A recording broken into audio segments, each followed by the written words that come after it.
ខ្ញុំបានជួបនាងដំបូង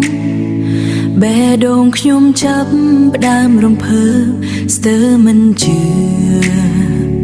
សំឡេងអ្នកដូចភ្លេងផ្លែប៉ោមទន់ភ្លឺ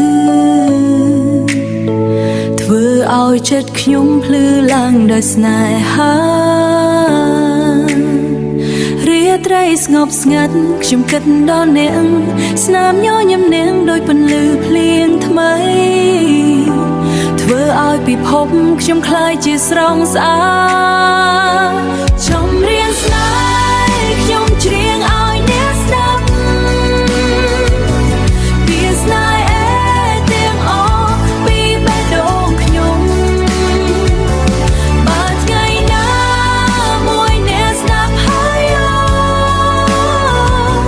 សូមដឹងថាខ្ញុំស្រឡាញ់អ្នកពិតប្រាកដ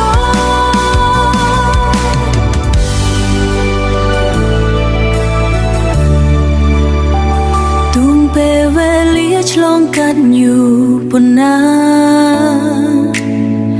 ចិត្តខ្ញុំនឹងនៅតែមានតែអ្នក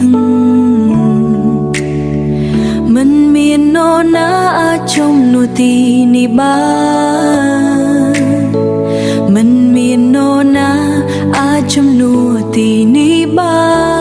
ននាងគឺជាសូបិនដែលខ្ញុំ